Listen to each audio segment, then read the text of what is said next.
तर महत्त्वाची बातमी आपण पाहतोय, झारखंडच्या रांचीमधील आंदोलक विद्यार्थ्यांचा विधानसभेवरती मोर्चा निघालेला आहे आणि त्यामध्ये आपण जर बघितलं तर या ठिकाणी पाण्याचा मारा करण्यात आलेला आहे। आंदोलक विद्यार्थ्यांनी विधानसभेवरती हा मोर्चा काढलाय, मात्र या विद्यार्थ्यांना रोखण्यासाठी आता हे प्रयत्न केले जात आहेत।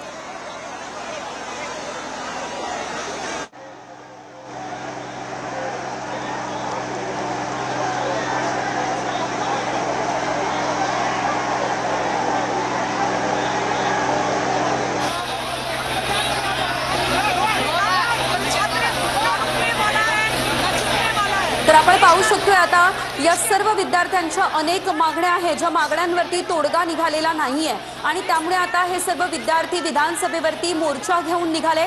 मात्र या ठिकाणी विद्यार्थ्यांना अडवण्यासाठी पाण्याचा मारा केला जात असल्याचं आपण पाहतोय। झारखंड विधानसभा परिसरामध्ये विद्यार्थी आता पोहोचलेले आहेत। आक्रमक विद्यार्थ्यांकडून बॅरिगेड्स तोडण्याचा देखील प्रयत्न करण्यात आलेला आहे आणि त्यामुळे या संपूर्ण पार्श्वभूमीवरती विधानसभा परिसरामध्ये पोलिसांचा बंदोबस्त वाढवण्यात आलेला आहे। झारखंडच्या रांचीमध्ये विद्यार्थ्यांची आता मोठ्या प्रमाणात गर्दी झाली आहे। अधिकचे अपडेट घेऊयात आमचे प्रतिनिधी प्रमोद जगताप यांच्याकडून। प्रमोद, आपण पाहतोय आंदोलनाचा 17वा दिवस, हे सर्व विद्यार्थी आक्रमक झालेले आहेत आणि त्यांना थांबवण्यासाठी पाण्याचा देखील मारा केला जातोय, काय अपडेट?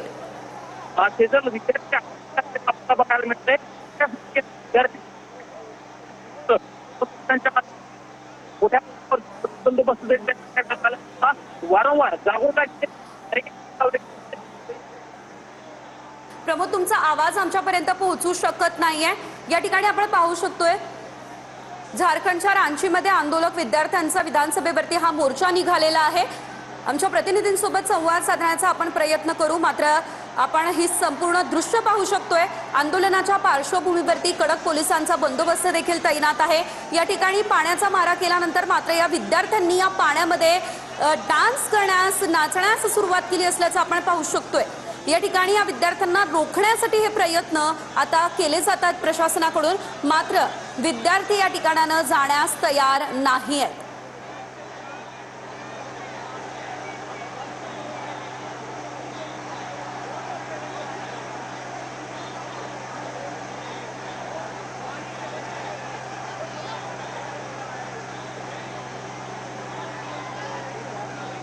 तर आपण ही दृश्य पाहू शकतोय, हातात तिरंगा ध्वज घेऊन आणि आपल्या मागण्यांचे विविध पोस्टर्स घेऊन हे सर्व विद्यार्थी या ठिकाणी जमलेले आहेत। पुन्हा जाऊयात आमचे प्रतिनिधी प्रमोद जगताप यांच्याकडे। प्रमोद, सविस्तर।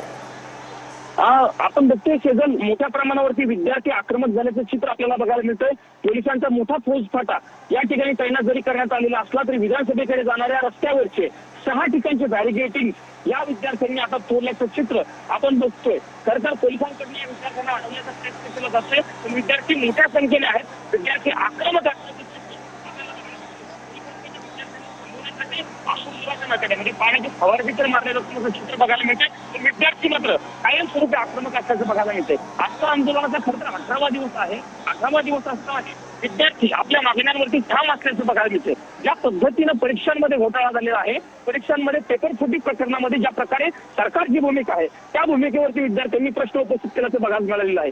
यापूर्वी 6 बैठका सरकारच्या सोबत या विद्यार्थ्यांच्या झालेल्या होत्या, मात्र त्या 6ही बैठका निष्फळ ठरल्याचं चित्र आपल्याला बघायला मिळालं होतं। काल रात्री देखील जी बैठक झाली होती, त्या बैठकीमध्ये विद्यार्थ्यांनी स्पष्टपणे सरकारच्या सगळ्या मागण्या फेटाळून लावल्याचं बघायला मिळालेलं आहे। त्यांचं स्पष्ट म्हणणं आहे की सगळ्या मागण्या, म्हणजे 13 मागण्या आमच्या आहेत, त्या 13 मागण्या मान्य झाल्या पाहिजेत आणि त्याची सगळ्यात महत्त्वाची मागणी या सगळ्या प्रकरणाची सीबीआय चौकशी झाली पाहिजे, ही मागणी या सगळ्या विद्यार्थ्यांची असल्याचं आपल्याला बघायला मिळतंय आणि याच अनुषंगानं विद्यार्थी आक्रमक असल्याचं चित्र आपल्याला बघायला मिळतंय। खरं तर झारखंडचं जे जयपाल सिंह मुंडा स्टेडियम आहे, त्या ठिकाणी हे आंदोलन सुरू होतं। काल रात्रीपासूनच विद्यार्थी या ठिकाणी जमायला सुरुवात झाल्याचं आपल्याला बघायला मिळालं होतं, कारण विद्यार्थी नेते जे तिथले आहेत त्यांच्याकडनं आवाहन केलं गेलं होतं राज्यभरातील विद्यार्थ्यांना की मोठ्या संख्येनं तुम्ही झारखंडची राजधानी रांची इथं पोहोचावं आणि सगळ्यांनी विधानसभेला आपल्याला घेराव घालायचा आहे, ही भूमिका या सगळ्या आंदोलनकर्त्यांची असल्याचं बघायला मिळालं होतं। आणि त्यानंतर हजारोंच्या संख्येनं विद्यार्थी जे आहेत ते त्या ठिकाणी पोहोचल्याचं बघायला मिळते। सकाळी 10 वाजल्यापासून विद्यार्थ्यांचा दत्तेच्या दत्ते मोर्चा जो आहे तो विधानसभेच्या विधान भवनाकडे निघालेला होता, कारण घोषणा केली होती की विधान भवनाला घेराव घालायचा आहे, अशा पद्धतीची घोषणा केली गेलेली होती। आणि विद्यार्थ्यांच्या आक्रमक पवित्र्या पुढे पोलीस देखील आता हातबल होताना बघायला मिळतात। 6 ठिकाणचे बॅरिगेटिंग आतापर्यंत विद्यार्थ्यांनी पार केलेले आहेत। कुठल्याही क्षणी विद्यार्थी विधान भवनापर्यंत पोहोचतील अशा पद्धतीचं सध्याचं चित्र असल्याचं बघायला मिळते। पोलिसांकडून अजूनही विद्यार्थ्यांना अडवलं जातं, म्हणजे साधारणतः अजून 1 किलोमीटरच्या आसपासच परिसरात बाकी आहे अशा पद्धतीची माहिती सध्या मिळत आहे विधान भवनापर्यंत पोहोचण्यासाठी। त्यामुळे पोलीस कशा पद्धतीने विद्यार्थ्यांना अडवतात, विद्यार्थ्यांची भूमिका नेमकं काय असते आता बघावं लागणार आहे। पण विद्यार्थी मात्र विधान भवनापर्यंत जाण्यावरती ठाम असल्याचं चित्र सध्या आपल्याला बघायला मिळत आहे। अगदीच प्रमोद, धन्यवाद या सर्व अपडेटसाठी। पुन्हा एकदा आपण ही दृश्य बघूयात। या ठिकाणी आपण पाहू शकतोय पाण्याचे फवारे विद्यार्थ्यांवरती मारले जात आहेत। आंदोलक विद्यार्थ्यांचा हा विधानसभेवर मोर्चा निघालाय।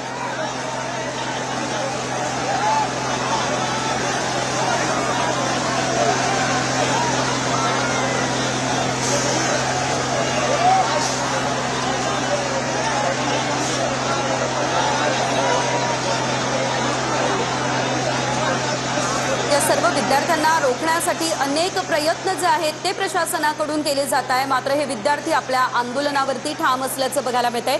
आंदोलनाच्या पार्श्वभूमीवरती या ठिकाणी मोठ्या संख्येने पोलिसांचा बंदोबस्त तैनात आहे। मात्र एकंदरीत आपण जर बघितलं तर या ठिकाणी विद्यार्थी देखील आपल्या आंदोलनावरती ठाम आहेत, आपल्या मागण्यांवरती ठाम आहेत। विद्यार्थ्यांना या ठिकाणानं बाजूला करण्यासाठी आता पाण्याच्या फवाऱ्याचा वापरही केला जातोय। मात्र तरी देखील हे विद्यार्थी आपल्या आंदोलनावरती ठाम आहेत असं आपण पाहतोय। आक्रमक विद्यार्थ्यांनी बॅरिगेड्सही तोडण्याचा प्रयत्न केलेला आहे।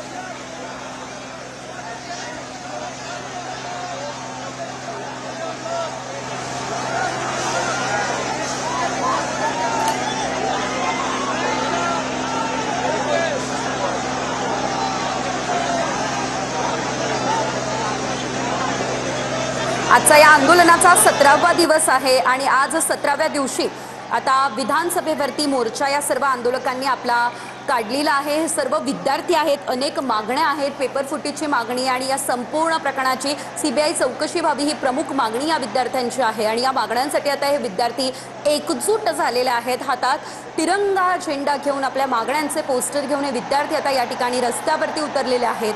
17 दिवस आंदोलनाला उलटलेले आहेत आणि त्यानंतर एक बैठक झाली। ती बैठक जी राज्य सरकारसोबत त्या ठिकाणच्या झालेली आहे ती निष्फळ ठरली आणि त्यानंतर आज विद्यार्थी विधानसभेवर निघालेले आहेत।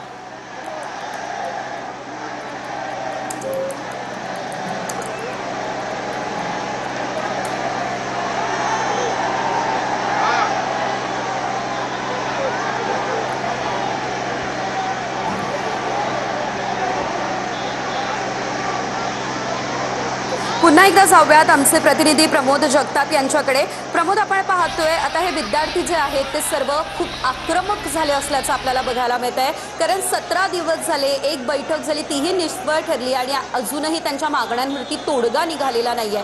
काय अपडेट, पुढे या विद्यार्थ्यांची काय भूमिका असणार आहे?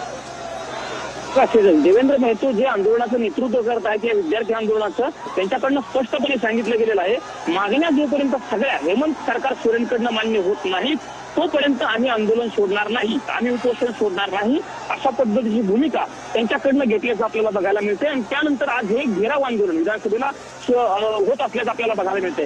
पोलिसांकडनं जरी बॅरिगेडिंग केलं गेलं असलं, तारेचे कुंपण जरी लावले असले तरी विद्यार्थ्यांच्या आक्रमक पवित्र्यापुढे पोलिसांना माघार सध्याचं चित्र आहे। विद्यार्थ्यांकडनं स्पष्टपणे सांगितलं गेलेलं आहे की ज्या पद्धतीने आतापर्यंत परीक्षांमध्ये घोटाळा झालेला आहे त्या घोटाळ्याची सीबीआय चौकशी झाली पाहिजे ही प्रमुख मागणी विद्यार्थ्यांकडनं केली गेली असल्याचं आपल्याला बघायला मिळतंय। आणि त्यानंतर सीबीआय चौकशीनंतर त्या चौकशीचा अहवाल जो आहे तो सार्वजनिक केला पाहिजे ही मागणी विद्यार्थ्यांची असल्याचं आपल्याला बघायला मिळते। ज्या पद्धतीनं झारखंडमध्ये त्या सरकारकडनं परीक्षा घेतली जातात, म्हणजे जेपीएससीची परीक्षा आपल्याकडे महाराष्ट्र सरकारकडनं एमपीएससीची ज्या पद्धतीनं परीक्षा घेतली जाते त्याच धर्तीवरती झारखंडमध्ये जेपीएससीची परीक्षा घेतली जाते आणि ती 14वी जेपीएससीची परीक्षा जी आहे ती पूर्णपणे रद्द केली जावी ही देखील मागणी जी आहे ती विद्यार्थ्यांकडून केली गेल्याचं आपल्याला बघायला मिळते। यूपीएससीच्या धर्तीवरती भरतीचं वेळापत्रक जाहीर केलं जावं ही मागणी विद्यार्थ्यांकडनं केली गेलेली आहे। आणि या सगळ्या आंदोलन सुरू असल्याचं आपल्याला बघायला मिळालं होतं। सरकार आम्ही चर्चा करतो, आम्ही तुमच्या मागण्या की सकारात्मक आहोत अशा पद्धतीची भूमिका सरकारकडनं घेतली जात आहे। कारण जर सरकारला चर्चा करायची नसती तर 6 वेळा आतापर्यंत सरकारच्या प्रतिनिधींनी या ठिकाणी आंदोलनकर्त्या विद्यार्थ्यांसोबत चर्चा केलेली आहे, मात्र तोडगा कुठल्याही पद्धतीचा निघत नाहीये। सीबीआय चौकशी जी मागणी आहे सेजल, त्या मागणीपासून विद्यार्थी पाठीमागं हटताना आपल्याला बघायला मिळत नाहीये। त्यांचं स्पष्ट म्हणणं आहे की पहिली मागणी सीबीआय चौकशीची, त्यावरतीच पुढच्या गोष्टीची चर्चा होईल आणि मगच पुढच्या गोष्टीची चर्चा करू हे विद्यार्थ्यांची मागणी असल्याचं आपल्याला बघायला मिळते। ज्या पद्धतीनं दिल्लीच्या जंतर मंतरवरती घडलेलं होतं तशा पद्धतीचा अत्याचार विद्यार्थ्यांवरती, लाठीचार्ज विद्यार्थ्यांवरती हेमंत सरकार सोरेंनी करू नये अशा पद्धतीची विनंती खरं तर देवेंद्र महतो जे आंदोलनाचं नेतृत्व करणार आहेत त्यांच्याकडून केली गेलेली आहे। कारण विद्यार्थी मोठ्या संख्येने आहेत, विद्यार्थ्यांवरती लाठीचार्ज होण्याची शक्ती देखील भीती व्यक्त केली जात होते। आता जरी अश्रू दुराचार नळकंडे असतील तर कॅनन माफ करा पाण्याची फवार या विद्यार्थ्यांवरती मांडले जात असले तरी विद्यार्थ्यांवरती लाठीचार्ज होऊ शकतो अशा पद्धतीची शंका या आंदोलनाचं नेतृत्व करणाऱ्या नेत्यांकडून व्यक्त केली जाते आणि त्यानंतर आता अशा पद्धतीचा मोर्चा सुरू झाल्याचं बघायला मिळते। दुसरा इथला महत्वाचा मुद्दा शेजल सांगितला पाहिजे की भारतीय जनता पार्टीने देखील या आंदोलनामध्ये उडी घेतल्याचं बघायला मिळते। भारतीय जनता पार्टीचे आमदार असतील, कार्यकर्ते असतील, या सगळ्यांकडनं सकाळी हेमंत सोरेन यांच्या निवासस्थानाबाहेर भरतं आंदोलन केलं गेलं होतं। त्यांना पोलिसांनी जरी उचललेलं असलं तरी भाजपनं देखील जोडलेले राहा। आपण पुन्हा एकदा हे दृश्य पाहतोय झारखंड विधानसभा परिसरामध्ये सर्व विद्यार्थी पोहोचले। आता ग्राफिक्सच्या माध्यमातून मागण्या काय ते समजून घेऊयात। संशयास्पद JSSC आणि JPSC परीक्षा रद्द करण्याची देखील मागणी आहे। ब्लॅकलिस्टेड परीक्षा एजन्सीवर कठोर कारवाई करण्याची मागणी देखील या विद्यार्थ्यांची आहे। झारखंड टेस्टिंग एजन्सी अर्थातच JTA ची स्थापना करण्याची मागणी या विद्यार्थ्यांकडून करण्यात आलेली आहे। दोषींवरती फास्ट ट्रॅक कोर्टामध्ये खटला चालवण्याचा आग्रह आहे। शिवाय भरतीमध्ये स्थानिक आणि आदिवासी भाषांचा समावेश करण्याची मागणी या विद्यार्थ्यांकडून करण्यात आली आहे।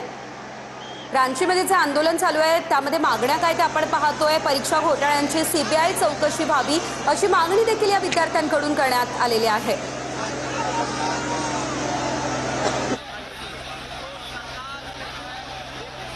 तर रांचीमध्ये हे आंदोलन सुरू आहे। झारखंडच्या रांचीमधलं हे आंदोलन आणि आंदोलक विद्यार्थ्यांचा आता विधानसभेवरती हा मोर्चा निघाला असल्याचं आपण पाहतोय। या संपूर्ण परिसराला छावणीचं स्वरूप आलेलं आहे। मोठ्या संख्येने पोलिसांचा बंदोबस्त या ठिकाणी आहे।